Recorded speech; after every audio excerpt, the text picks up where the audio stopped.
Mi invitado de esta semana es un hombre que ha sabido retratar importantes rostros de la historia, capaz de develar a través del lente ese brillo interior del retratado. Ocurrente y con un gran sentido del humor, es conocido como el fotógrafo de las celebridades. Acompáñame a conocer a Guillermo Felizola en Qué Buen Plan. Guillermo, ¿sabes que cuando venía para Segundo Muelle manejando pensaba... Nunca me he podido sentar con Guillermo de una manera así cercana, íntima, pese a conocernos hace tantos años, trabajar, compartir, coincidir, nunca. O sea, que creo que es la primera vez que vamos a poder estar como en plan privado para, bueno, descubrir tanto de tu vida como de la mía. Salud por eso con este pisco sour de Segundo Muelle. Eso hay que tenerle cuidado, dice. De a poquito. Y creo que esto va a ser un muy buen plan para los dos, así que bueno, vamos a ir disfrutando de este tartar.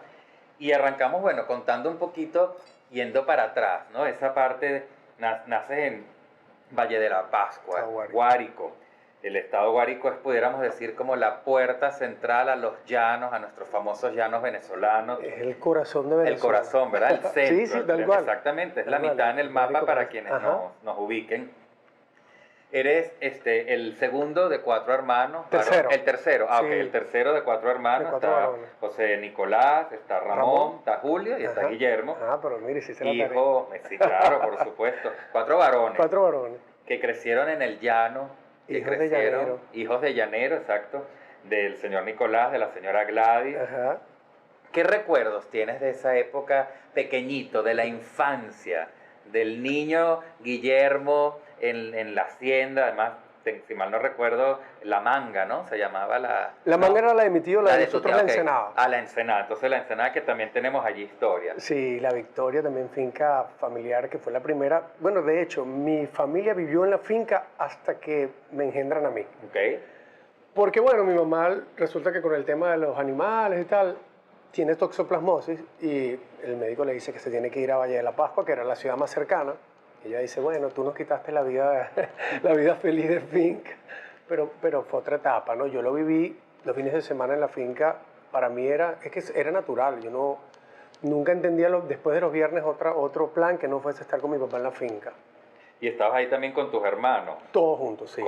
¿Qué recuerdas de esos momentos? ¿Alguna anécdota, alguna travesura? Mira, nosotros nos llevamos mucho tiempo entre unos y otros. Okay. O sea, mi hermano mayor y yo nos llevamos 10 años y así. Mi mamá fue de alguna manera escalonando los hijos porque decía que nunca quería dejar de tener un niño en la casa. O sea, lo hizo muy planificado. Y yo soy el tercero y era como mucho más pegado con mi hermanito menor. O sea, nos tocaba como las aventuras de finca juntos. Y nada, o sea, toda mi niñez era animales, charcos, brincar. O sea, mi papá, dibujo libre, te dejaban en la finca. O sea, olvídate de niños consentidos, todos como sobreprotegidos, no. Nosotros en la finca hacíamos cada quien lo que quería. Tenían mis hermanos coleaban. Sí, total. Mis hermanos les gustaban las coleaderas. A mí me gustaba mucho más el tema de quizás los árboles, todo este tema como más de apreciar la naturaleza. Ellos mucho más los caballos.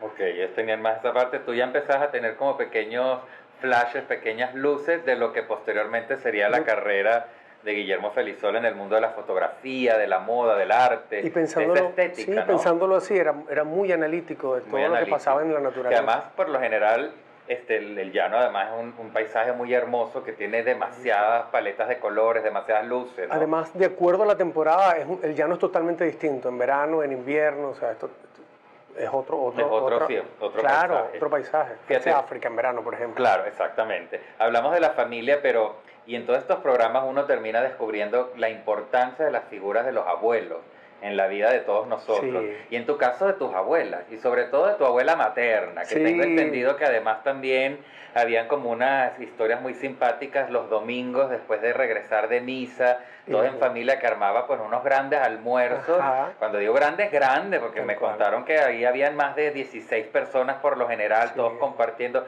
¿Recuerdas también esos almuerzos? Muchísimo. ¿Había algún protocolo a la hora de, por ejemplo, los niños se sientan aquí o Guillermo se sienta aquí? No. Mi abuela nunca fue una mujer muy protocolar, sí una mujer pues, muy sencilla, pero además una casa de mucha abundancia en el sentido de que pues era dar, ¿no? Era dar y el que llegaba comía. Y los domingos, por ejemplo, era nuestro tiempo de visita y de unión familiar entre los tíos, los primos y mi abuela cocinaba. Tu abuela para Ofelia. Ofelia, cocinaba para el que llegara, ¿no? Yo tenía una conexión muy grande con mi abuela, porque no solo, pues estos domingos familiares para mí eran un día más, pero yo pasaba con mi abuela mucho más tiempo del que normalmente un nieto pasa. Yo adoraba a mi abuela, eran mis vacaciones. Cuando me decían, ¿para dónde quieres ir? Con tu abuela. ¿Y algún plato, alguna de esos almuerzos que recuerdes, icónicos? Sé que habían unos dulces, Fíjate, 3 dulces sí. que además tú has replicado, Pues sí, ¿no? Y que los haces, que me vas a invitar a comerlos, por supuesto, después de esta entrevista. Bueno, tenía una natilla que es súper clásica y es que es como muy colonial, una natilla clásica que era divina. Y yo la aprendí a la perfección. A la perfección. Hacía un flan de piña, que era como un mousse de piña. Ok. Y además la mezcla era rica porque era el acidito con lo otro que era como más cremoso. Y bueno, esos dos eran como los principales. Y luego ya empezó como a variar ese manjar que era la natilla, lo hacía de guayaba. Y le quedaba exquisito. Delicioso. Divino. Y tú lo has replicado. ¿Y ensalados, algún plato de esos almuerzos? Su arroz con pollo para mí era lo máximo. Era un arroz con pollo que no era como medio apaellado, no era un arroz con pollo de ese tipo sopado llanero, porque el llanero lo hace más asopado. Sin embargo, era como más seco el de ella, ¿no? Y era divino, y hacía unos bol gigantes de arroz. Tú eres una persona que quienes te conocemos eres muy discreto, muy calmado, muy sereno, me atrevería yo a decir, pero tengo entendido que eso es como frente al público, frente a la parte, pero en la intimidad Guillermo es travieso, es divertido, muy divertido, sí, tú tienes mucho sentido del humor y eso viene desde pequeñito. Tengo entendido que también de pequeñito con tus primos eras como el más alborotador, el más travieso. ¿Algún momento esa abuela consentidora te regañó? Uy, sí, mucho. ¿Sí? ¿Y recuerdas algún momento de esos icónicos, de esos regaños? Bueno, que el regaño era, que para mí era el peor insulto, que me decía, te voy a regresar para tu casa. O sea, tú no querías volver a tu... Te voy a mandar de tu mamá. No querías quedar con ella. Lo que pasa es que mis hermanos ya tenían, de alguna manera, cada uno un plan. Y yo aprendía mucho con mi abuela. La verdad, yo con ella tengo momentos de mucha reflexión que todavía recuerdo muchísimo. Y pues mi prima, que es como mi hermana, era mi único contacto con un niño de mi edad. Entonces, claro, los dos conspirábamos para estar juntos todo el tiempo, ¿no? Ella llamaba de su casa, oye, que vámonos a donde mi abuela. Y mi abuela, pues consentidora, pero además con una casa grandísima, patio, estábamos cuidados, pero a la vez juntos, que no era normal que dos primos estuvieran tan juntos como hermanos. Como hermanos. ¿Entiendes? Y eso que además hay algo también muy interesante y anecdótico y simpático, es que no, por lo general siempre terminan consintiendo al pequeño, y en este caso había un hermanito después. Teníamos uno menor. O sea, sí, uno más pero muy independiente. Por eso, entonces había una conexión muy directa contigo, ¿no? Con tu además abuela. yo era muy cariñoso también. Con yo creo ella. que eso, sí, con ella. Y Bitoco. Un tío muy especial con nosotros también, ¿no? Mi tío y mis primos se criaron cerca de nosotros en la finca, porque pues las dos fincas eran como todos los hermanos tenían la finca súper cerca, pero mi tío Bitoco y mi papá pues fueron como los que se quedaron como trabajando dentro del llano, y los demás como que iban y venían.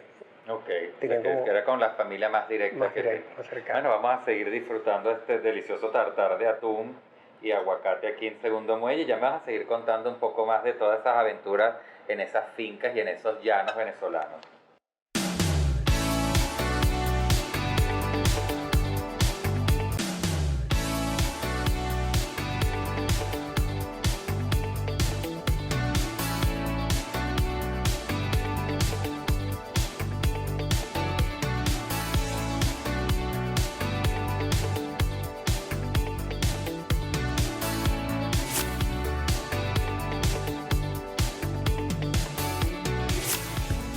Segundo Muelle nace hace más de 28 años con la idea de brindar a los comensales una experiencia maravillosa en cuanto a comida marina peruana, lo más fresca posible y lo más saludable posible.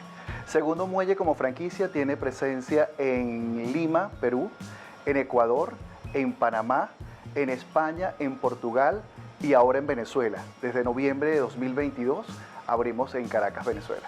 Somos el único restaurante en Venezuela que brinda este tipo de comida marina peruana auténtica, fresca y que tiene la calidad que el comensal está buscando. la atención que le brinda un asesor de servicios gastronómicos con la experticia y con el conocimiento de cada uno de los platos que se ofrecen en el restaurante. Tú me vas a engordar a mí. ¿Qué? Yo te voy a engordar. Eso es complicado, eso es un gran reto, engordar a Guillermo. Esto es uno de los platos preferidos míos. La comida peruana me encanta, no sé si Sí, a mí también me encanta. ¿Te gusta comer? ¿Te gusta? Sí, Eres... no soy muy comelón. ¿No? Pero sí me gusta, y además soy bueno replicando platos y degustando. No soy de cantidades. Okay, siempre agarro de poquito, de picar. Bueno, por eso tienes el físico que tienes, no como yo, que sí soy de más cantidades. Bueno, he tenido mis momentos que engordo un poquito, pero mira, voy... hablábamos de la familia y por supuesto hay que tocar siempre el tema de nuestros padres, ¿no? Nicolás, Gladys, dos señores que, bueno, se encargaron de que ustedes tuvieran la mejor educación, por más que estuvieran, digamos, en el campo, en el llano, pero que no se desconectaran de todo lo que sucedía en el mundo, de todo lo que tuviera que ver con su educación. ¿Qué pudieras tú decirme, a lo mejor como en un agradecimiento que le dirías a tus padres? Sabemos que tu papá no está físicamente, pero que está siempre presente en todos los recuerdos. Uno siempre está con las personas que uno quiere, siempre van con uno. Yo siempre digo que se van físicamente, pero se quedan en uno. Total. Y tu mami, que sí está contigo, ¿qué les dirías de esa educación, de esa infancia, de ese convivir, de lo que hoy en día es Guillermo? Que mucho más allá, bueno, primero agradecerle el amor infinito que han tenido con nosotros toda la vida. Y mi papá y mi mamá con nosotros siempre fueron, o sea, nunca tuve yo un episodio donde te puedo haber dicho que fui desatendido o que mis padres no tenían el amor suficiente para con nosotros, para con todos, ojo, además.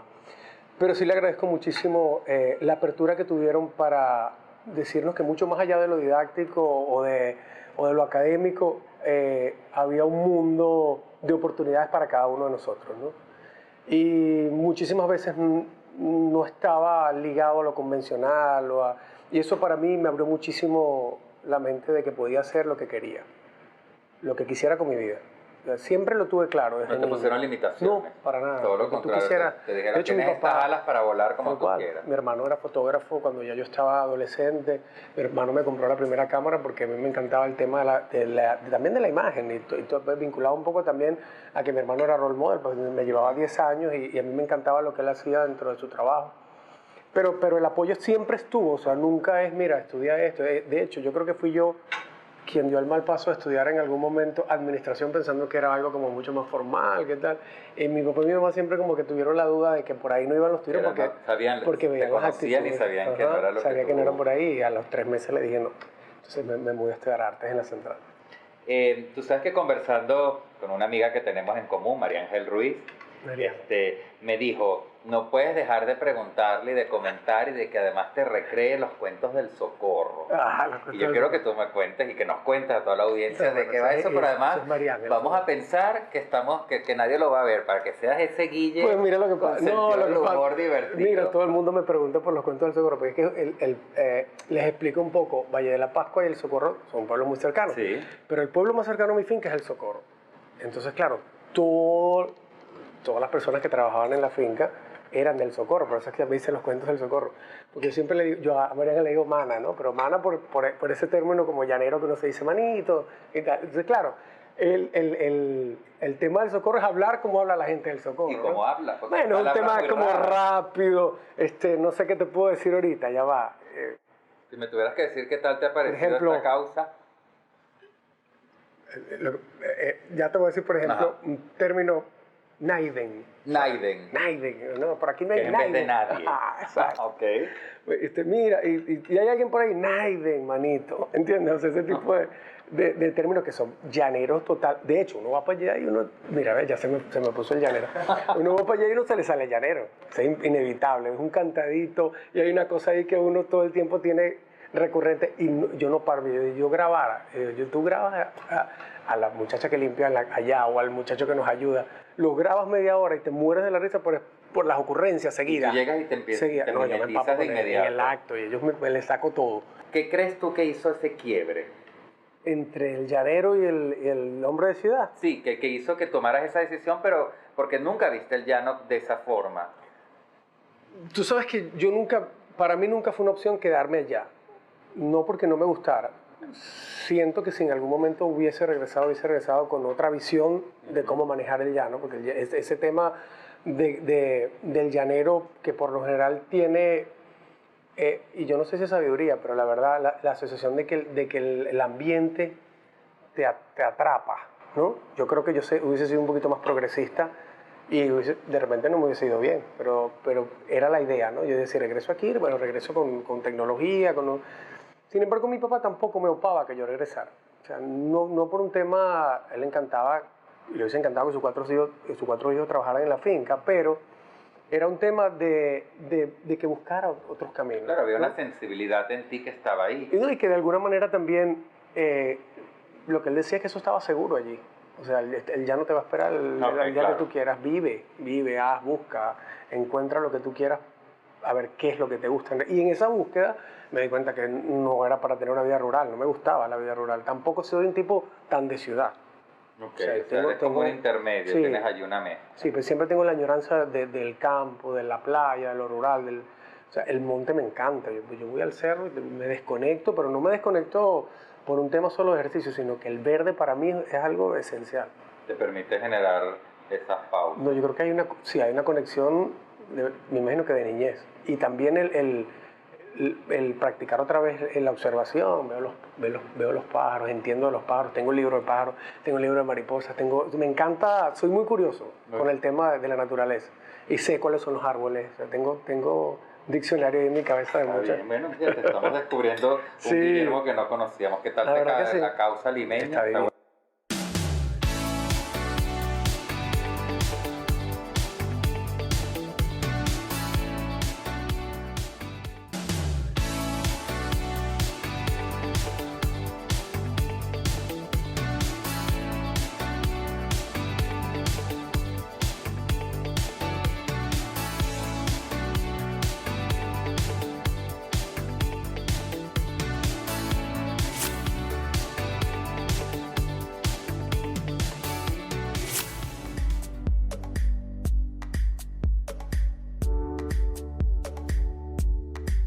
Las entradas que tuvimos en el programa del día de hoy fueron, primero comenzamos con el tartar de atún, que es uno de los platos selectos del segundo muelle, porque nosotros somos pescadería, marisco, mar, pescado fresco. Después vinimos con una causa limeña conformada por un puré de papa y con una pasta de ají peruano, ají amarillo y limón. Y llevan nuestro toque especial, que es la pasta de cangrejo, una pulpa, pura pulpa de cangrejo.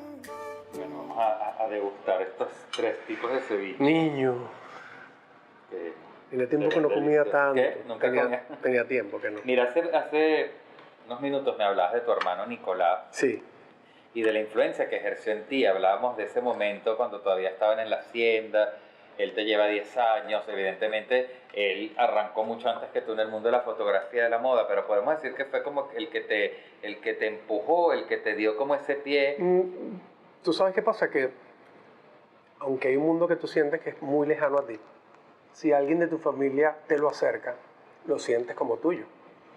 Entonces, él tampoco era que me opaba que yo fuese fotógrafo, pero cuando yo vengo a la universidad, que no me va bien en administración, que empiezo a estudiar artes porque arte fue la opción como más rápida para entrar directo a la de Central, que me encantaba además. Lo que pasa es que, bueno, siempre tenía en mi cabeza que habían carreras que no iban a ser tan rentables. Entonces dije, no, pues tengo que ir a comunicación. Y me fui con súper buenas notas de artes a comunicación y después digo, oye, debí haber terminado artes primero y después comunicación, ¿no? Y en el interín, él decide irse del país. Y pues, heredé sus equipos. Me dijo, mira, quédate con esto porque cuando estabas en esa época que MTV estaba de moda y tal, los 90, en plenos 90, y decía, no, yo voy a ser director de video, porque me encanta todo este tema que la imagen en movimiento y tal, pero mira, dices, aunque tú quieras hacer imagen en movimiento, tú vas a tener que arrancar en algún momento a aprender encuadres y todo esto, y te voy a dejar la cámara, y un poco también yo creo de rebeldía de no seguir los pasos de él, yo creo, ¿no? Te voy a dejar la cámara y tú vas probando, si te gusta, pues te puedes quedar haciendo fotografía también. Y él se va y luego heredo también de alguna manera lo conocido que él era aquí, porque entonces empiezan a enviarle, hermano Nicolás, tiene una cámara, tiene que hacer fotos bonitas. Entonces Claro, era empezaron... como y no, bueno, y que, asociación directa. exacto, y arranqué con mis amigas y mis primas y mis amigas de Valle de la Pascua. En el interín en que estaba entre una carrera y otra, hice muchísimas fotos.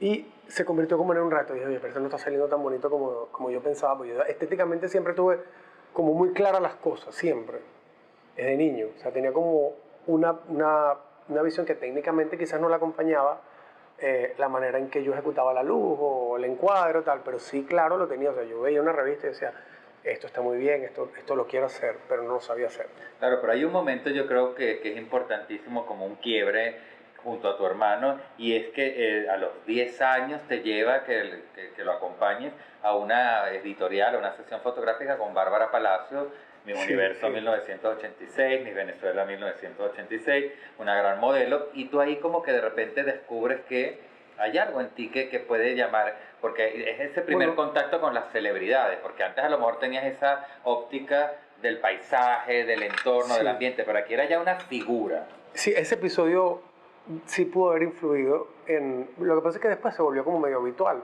Maite, Bárbara, eran nacidos a él y ya yo estaba pues muy cercano. Claro, pero tenías 10 añitos. Claro, cuando tenía 10 años, esas fueron las fotos icónicas de Bárbara en el llano. Sí, sí me encantaron. La verdad que sí marcó muchísimo, no solo mi carrera, sino también esa visión que te digo, de poder desarrollarme en un ambiente que mi papá, además, fue siempre muy, aunque era llanerísimo, mi papá casteó para Santo Luzardo y quedó en una producción que nunca se hizo, porque era muy guapo y pues trataron de buscar a alguien que de verdad fuese del entorno y él quedó. Lo que pasa es que, bueno, como algunas producciones que se caen, y él quedó con la ilusión de que iba a ser Santo Luzardo toda la vida, el Santo Luzardo forever, le digo yo. Y nada, sí, son episodios que tenían que ver con el trabajo de mi hermano, que ya era muy conocido aquí, tenía mucha gente conocida, que sí influyeron, claro, en mi carrera. Claro, que es como una especie de lo que denominamos hoy en día como el lobby ya hecho por tu hermano, pero evidentemente tu talento y tu manera de trabajar, que además se diferenció totalmente de él. Creo que se hizo habitual también, porque como las veía en la casa, y los veía con él, y veía el trabajo de él, y analizaba mucho. ¿Nunca sentiste esa sombra de tu hermano? No, sí, claro. ¿Y cómo lograste salir adelante de eso? ¿Cómo desbloqueaste esa parte que puede en muchos momentos ocasionar conflictos o incluso decir, mira, tiro la toalla y me dedico a otra cosa, yo nunca me van a estar comparando con mi hermano? No me hizo el ruido necesario como para dejar mi trabajo, porque era tan necesario para mí el crear que pudo haber sido la fotografía o cualquier otra, pero igual creo que en el momento en que teníamos yo creo que hubiese sido más difícil si hubiésemos estado los dos en el mismo ambiente. En el momento en que yo empecé a crecer aquí, ya él se había ido. Entonces ya le llegaban las referencias, oye, tu hermano está haciendo un trabajo muy lindo, tal, y él más bien, el feedback era, oye, qué bien, que lo estás haciendo muy bien, todo el mundo me habla muy bonito de tu trabajo. Y no, la sombra siempre fue comparar un poco un trabajo que cada vez se desdibujó más lo parecido, porque al principio, claro, porque como yo no trabajaba un poco con flash, no sabía mucho el tema de la fotografía, la técnica, pues me empapé mucho más con la técnica, y mi hermano siempre ha trabajado más con luz natural, y entonces, claro, al principio era obvio que el trabajo tenía más o menos referentes, parecidos. Pero en iluminación, en encuadres, cada uno tenía su... Sí, y fue haciendo cada quien su estilo y su sello, ¿no? Y eran épocas distintas, También, entonces, claro, musas distintas, cosas. Ahora yo he heredado muchas de las musas de él, pero porque, bueno, yo sigo trabajando en la fotografía continuamente y todas ellas tienen la confianza de ser amigas de él, más clientas mías y amigas mías. Hay un momento también, Guillermo, importantísimo, y es cuando tienes ese primer trabajo que te catapulta, que también podríamos decir que ya es un antes y un después, ya con la carrera fotográfica de Guillermo, y es ese póster para una personalidad que nos va a representar en la OTI en España, en el Festival de la OTI en España, que además es tu hermano. Me lo da mi hermano, sí. ¿Cómo fue esa creación de trabajar con él y poder deslindar y apartar esa vinculación de hermanos para trabajar como si fuera un artista, un cantante, y además que tuviera esa proyección tan importante de lo que era el afiche para ese festival? Además fue soportado, fíjate que el tema fue un poco más allá de solo el póster, porque terminó siendo la portada de su disco también. Claro, porque también fue cantante. Estábamos en el llano, sí, canta, es un muchacho muy talentoso, la verdad, tiene diseñador de moda, fotógrafo. tremendo, también diseñador de interiores, él es un artista integral. Y es que yo creo que el tema ese estético, viene mucho de mi abuela paterna, de mi papá, nos influyó muchísimo a los dos, que somos como los más, que estamos en una constante búsqueda de la belleza, todo el tiempo estamos viendo espacios bellos. Y cada vez que hablamos también, no nos desconectamos de lo mismo, ¿no? Siempre estamos como conectados con la belleza. Te estaba conversando del trabajo de las fotos de su portada y de la OTI. Nada, estábamos en el llano, y los del llano es maravilloso, ¿viste? 6 de la tarde, eso por teoría tú dices, no, el reflector más bello de Hollywood de arriba. Y me dice, oye, vamos a hacer una foto que me puedan funcionar para prensa o para este trabajo que estoy haciendo, porque además en ese momento tenía que entregar el brochure de prensa para lo de la OTA. Se puso una camisa blanca y nos fuimos, me acuerdo, a una casa de estas de bareque. El bareque es el barro pisado, que tiene como una textura como ocres, ¿no? Ocres, barra. Y él se vistió como de lino blanco y tal. Hicimos una foto muy bonita, con una entrada de luz que se le veía solo como los ojos. Y él dice, oye, este es el póster, esta es la portada. Y me pareció, eran mis primeros trabajos, la verdad. O sea, Y a partir de allí, bueno, las dos carreras yo creo que fueron totalmente en ascenso y además separándose individualmente cada una y promoviéndolos a cada uno como artista. Fíjate tú, ¿qué debe tener un retrato desde tu punto de vista para que le transmita al que lo ve algo? Porque todo el mundo hoy en día con un celular, pues puede hacer un retrato, sí, pero no todo el mundo logra captar esa imagen que te hace quedarte a lo mejor minutos viéndola, o esa mirada que de repente te transmite y te hago un ojo, te genera una sonrisa. ¿Qué debe tener un retrato? Mira, el retrato tiene mucho de los dos, del retratado y de quien retrata. ¿Por qué te lo digo? Porque en el retrato se tiene que ver la esencia de la persona, que tiene que estar muy clara lo que quiere en el momento de ser fotografiada, pero también tiene que estar tu estética. Siempre tiene que haber la posibilidad de que la gente vea y diga, este es un retrato de Guillermo Felizola, oye, Antonio sale guapísimo aquí, o sale distintísimo, o este es otra versión de él, pero es un retrato de Guillermo Felizola, ¿entiendes? Entonces es un trabajo mancomunado allí, siempre va de la mano. ¿Qué pasa con la fotografía de moda? Que es mucho más permeable que los retratos de celebridades, porque en ese caso la modelo se presta... La modelo de moda también lo que tiene que hablar es la prenda, ¿no? Que está mostrando. Exactamente. Entonces ya la modelo pasa en segundo plano y ya tú no le pides a ella que sea ella, sino que muestre, que venda. ¿Ves? Entonces de repente un retrato de moda tiene mucho más de ti que de esa otra persona retratada. En cambio un retrato pues hasta de familia, tiene mucho que ver con la familia. O sea, si la niñita no te quiere abrazar, no dejes que te abrace. Tu hija puede estar al lado tuyo, pero su personalidad no la va a cambiar un retrato. ¿No entiendes? Más bien contar una historia, exacto, ¿no? Podríamos decir, sí, en esa imagen. En pocos momentos tratar de captar quién es quién. Yo trato de no intervenir mucho la fotografía, o sea, la esencia de la fotografía. Trato de que la gente fluya. Y la gente me dice, oye, pero dirígeme, no, yo, no lo estás haciendo bien, lo estás haciendo bien. Aunque lo esté haciendo mal, creo que lo está haciendo bien porque la idea es que se parezca a ella. En algún momento hay cosas de encuadre donde yo digo, oye, ponte más a la derecha, ponte más a la izquierda. Eso lo ha permitido la fotografía digital, porque antes uno tenía que ser un poquito más estricto con el tema de los más roles. Preciso, ¿no? Claro, porque en 24 tomas no ibas a tener la oportunidad de que esa persona se soltara. Pero ahora yo estoy seguro que las primeras 40 tomas se pierden. Bueno, hay unas que salen bellísimas al principio, pero las primeras tomas tú las pierdes tratando de que la gente fluya, ¿entiendes? Y que se descubra. Porque no todo el mundo hace todo el tiempo fotografía. Bueno, por eso te dedicas a eso y no todo el mundo puede hacer retratos como los que tú haces.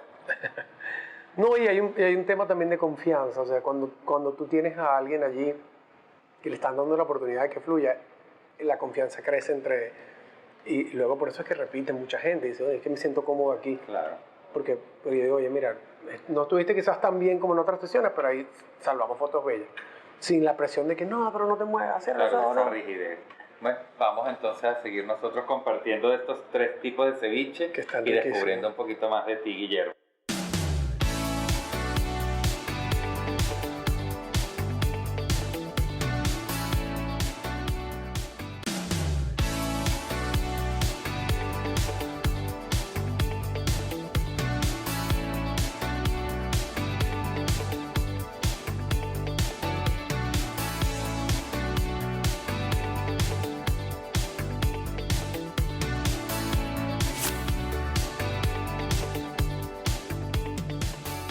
En el segundo muelle preparamos como plato principal para este programa nuestro arroz callao, que es emblemático del segundo muelle. Viene compuesto con marisco, un arroz nacional de nosotros y nuestras salsas especiales de la casa. Nosotros Seguimos Y comiendo. nosotros seguimos comiendo. Bueno, este es Buen provecho. otro plato que me encanta, el arroz. Me encantan los granos. A mí también, a mí el arroz me encanta. Bueno, y a ti te encanta cocinar. Sí, mucho. Yo sé que te gusta cocinar, cocinas bien, la gente que se relaciona contigo así lo reseña, así lo comenta, así lo dice.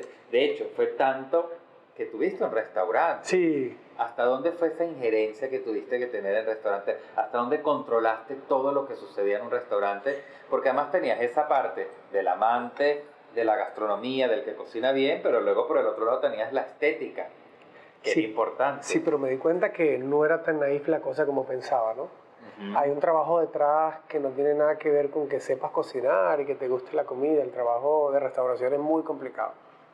Muy complicado por todo lo que implica el proceso de producción, ¿no? Hay cosas que no se pueden hacer al momento, hay cosas que se tienen que tener listas. Todo eso lo aprendí en el camino, pero al principio yo pensaba que era todo como cocinar en tu casa a tus amigos. ¿Y hasta dónde te involucrabas? Al principio con todo el proceso creativo, pero después me entendí que el chef también tiene... Tu propio espacio. Claro, que la necesitaba además porque le hacía ruido el que alguien que él sintiera con otra jerarquía dentro del local le estaba imponiendo. O sea, eso era lo que sentían, que era como que le estabas imponiendo un poco tu estilo a su estilo, que además tenía un trabajo, cada uno de ellos llegaba con un trabajo de tiempo, desarrollando su estética. Yo, bueno, de alguna manera sí podía, unos más dóciles que otros le podía sugerir en la estética, pero no me metí mucho en el tema de los platos. O sea, yo estoy Y si por ejemplo tú me invitas a comer a tu casa, ¿qué me prepararías? ¿Cómo es la cocina de Guillermo Felizola? ¿Qué le gusta hacer? ¿Qué platos son icónicos que, por ejemplo, si uno pregunta entre las amistades, todos van a coincidir? Los risotos, la gente me los pide mucho y las pastas. Los arroces. Sí, los arroces los arroces me quedan muy buenos. Pero no es fácil hacer arroces. No es fácil, pero Es me quedan muy bien. complicado. Es complicado. Justo la temperatura final tiene que variar mucho entre la cocción y dejar de cocinar muy rápido para que el grano quede a tono, ¿no? Enterito, suelto, como dicen. Son minutos Ok. entre que pum, apaga. ¿Y la cocina llanera? Se me da, sí. ¿Se te da? Sí, sí. Dime Las algo, no cachapas. conozco. Ah, ok, las cachapas, Las cachapas, son típicas las llaneras. cachapas tienen también, o sea, tienen su timing de calor. Tienes que ponerla con mucho calor para que la cachapa pues suelte. Si no puedes pasar 10 años tratando de despegar una cachapa y montas otra y montas otra. Y y no mueles te- el y es maíz, un desastre. haces todo desde el comienzo. Trato de comprar el maíz molido Ok. y luego después tú pruebas el maíz, porque el maíz tiene la capacidad, como cualquier vegetal o cualquier fruta, hay unos que son más dulces, otros menos dulces, unos tienen más leche, otros menos leche. La leche del maíz es el agua que trae dentro, ¿no? Ok. Uno le dice la leche. Entonces, ya no tienes que... Hay unos que solamente, o sea, en agosto tú estás en el llano y solo pelas el maíz, al molerlo le pones sal, ni siquiera hay que ponerle azúcar, más nada. Esa es la cachapa ideal.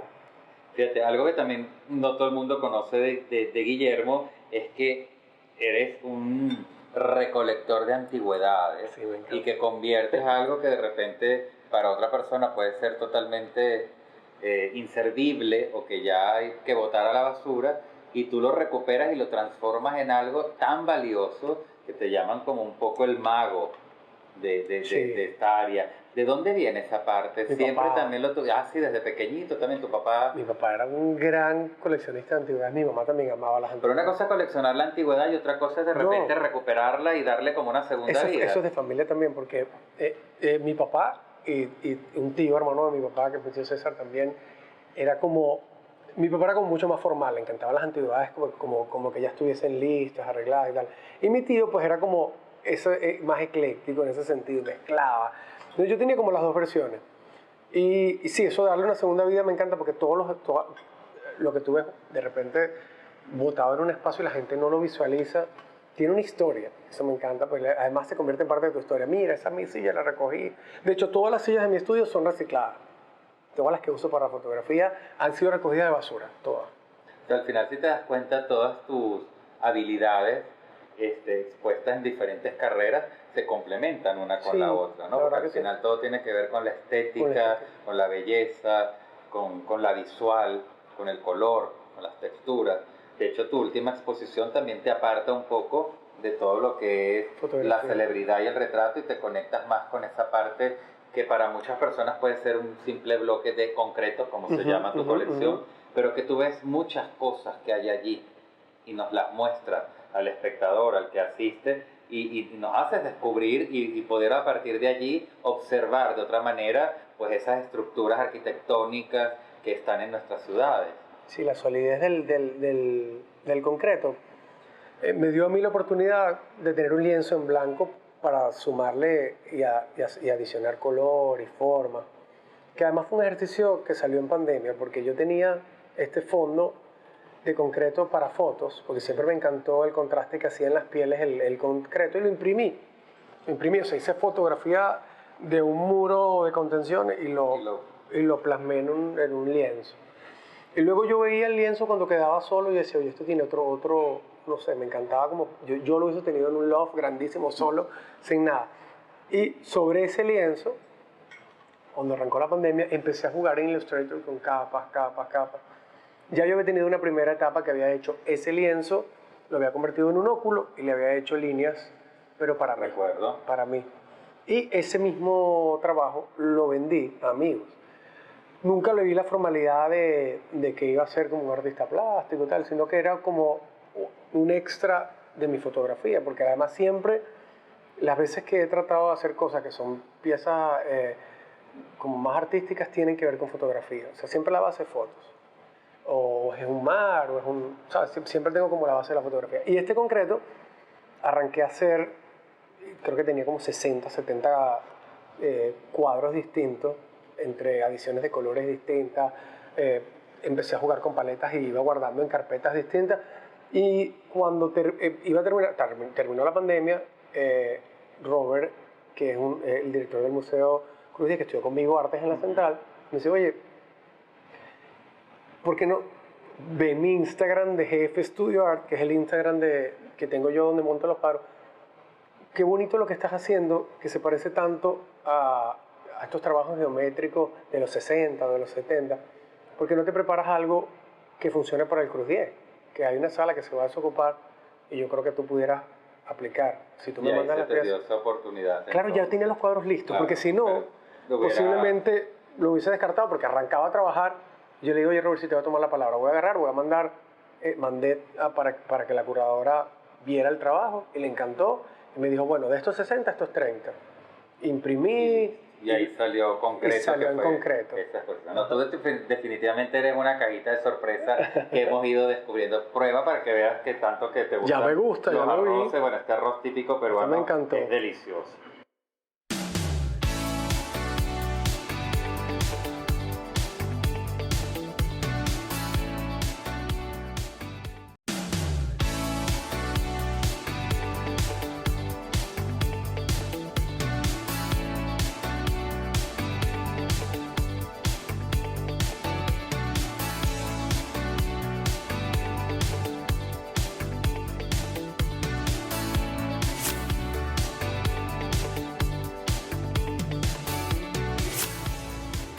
Preparamos para el postre el día de hoy nuestro suspiro limeño, típico peruano, acompañado a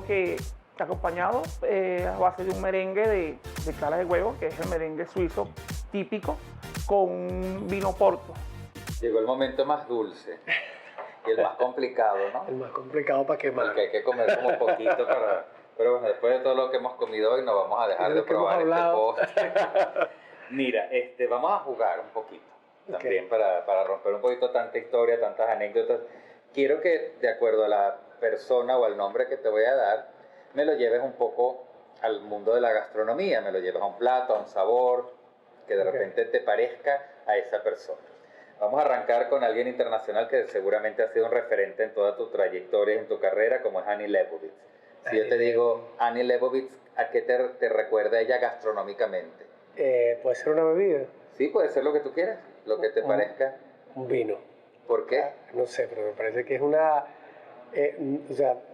la tradición del vino, tú sabes, añejado, ¿qué te puedo decir, Daniel? Me parece que es una leyenda en la fotografía. Okay. Y Como me un representa vino el de vino crianza, como un vino ¿no? de De crianza. reserva, Eso lo una gran pensé. reserva. Pensé en una reserva. Tal cual, tal Ok. cual. Y si te digo Nicolás Felizola, tu hermano. En gastronomía, Ujú. una cachapa, eso es llanerísimo, ¿viste? Eso es súper llanero, aunque no lo crea. Parece. Él es muy cosmopolita, pero es como yo también. Busca sus raíces O siempre. sea, al final Ajá. la tierra llama, ¿no? No Como vale, dicen. sí. María Ángel Ruiz, la hemos nombrado en este programa María varias veces, Ángel, una de tus María mejores amigas. Que es María Ángel, mira. Un buen café. Un buen café, fíjate. Sí, un buen café. Que te abriga y te calienta el desayuno, Sí. pero que también te desvela en la noche, Sí, pudiéramos un buen decir. café que lo disfrutas. De verdad que yo disfruto mucho la compañía de María. Y si te digo Alex Alfonso, Alex Alfonso en mira, ese come, ¿viste? Para definirlo cuesta porque a Alex le encanta la comida, pero yo creo que ahí sí me raspaste, porque de verdad que con Alex disfruto cada momento de mi vida y siento que cualquier comida que, ¿cómo te podría decir? Que fuese para mí grata, es para él grata. o sea, que es algo de lo que más te gusta en la gastronomía, Sí. pudiera ser Además, sí, entonces Alex. Alex es patria o muerte conmigo. Patria o muerte. Este programa reafirma nuestras ganas de capturar buenas historias y construirlas pieza a pieza, generando bonitos recuerdos como los que hoy construimos gracias a Fotobric Venezuela para Guillermo Felizola. Y nosotros, dentro de todo lo que es el equipo de Qué Buen Plan, en alianza con Fotobric, que es un aliado extraordinario que se encarga de construir nuestros recuerdos, queremos inmortalizar este momento, queremos inmortalizar este Qué Buen Plan, y te tenemos aquí un regalo. Ay, qué Y bonito. quiero que visualices, a ver si Gracias. puedo ayudarte a sacarlo. Mira, porque Además que es un gran compromiso entregarte esto a ti porque es un retrato a la persona Sí, que qué mejor bien. retrata en este país, pero es una manera de retratar diferente. Qué bonito, Hecho como me en encanta. Lego, Es como como en el ficha, Lego. como un pixel, ¿no?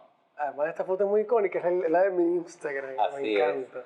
Entonces, bueno, Qué cada bello, vez que la gracias. veas, cada vez que la tengas, donde la vayas a colocar, bueno, te recordarás de este momento que fue tan grato, además. Sí, Miren mira qué lindo. aquí. Recordarás Con mi pues, gorra, toda esta ando sin conversación. gorra por ti. Siempre llevas gorra, ¿sí? Me encanta. Es algo muy característico de ti, Yo ¿no? no De sé, tu después lo veo que personalidad. como que me protege la gorra, ando con mi gorra, pero primero por las fotos exteriores, pero segundo como que también te protege de la gente, es como es super, Es un como un poco, sí, de superhéroe. mantenerte incógnito. Exacto. Fíjate, siempre termino el programa haciéndole esta Porque pregunta. la gente pensaba mis que era que invitados. no tenía pelo. Se pensaba que No, tenía pero imagínate tú, más bien deberías de ser imagen de una línea de No, champú y de tampoco, producto. tampoco. Porque, fíjate, decía que siempre termino el programa haciéndole esta pregunta a todos mis invitados, porque, bueno, es una manera también de descubrir y de conectar con esa parte gastronómica y también de su interior. Si en estos momentos llegara el chef que nos ha atendido de maravilla, el chef de Divino. Segundo Muelle, que nos ha consentido con todo este menú y te dijera, Guillermo, nosotros queremos tener dentro de la propuesta, dentro de la carta, un plato que se llame Guillermo Felizola. ¿Qué tendría ese plato? ¿Cómo lo visualizas? ¿Qué ingredientes? ¿Qué sabores? Mira, últimamente yo creo que es un tema de lema de vida, me iría por lo simple. Algo Ok. de verdad, puede ser, no sé, un carpaccio súper plano, con aceitico de oliva, sal marina, que el sabor de la carne se disfrute. Porque yo creo que a veces uno de tanto buscar lo complicado terminas disfrutando más lo simple. Yo creo que sí, algo súper simple, una ensalada verde así, relajadita, con el aderezo más suave. Sería algo muy simple. Algo sencillo. muy simple, Sí. que no quiere decir que no sea sabroso. No, muy rico, pero muy simple. Exactamente. Que de repente rompa con todo lo elaborado, ¿no? Que llegaron de repente, no sé, 3 hojitas de endivia, pero con... Y eso sí, me imagino que con una estética impecable. Eso sí, eso sí.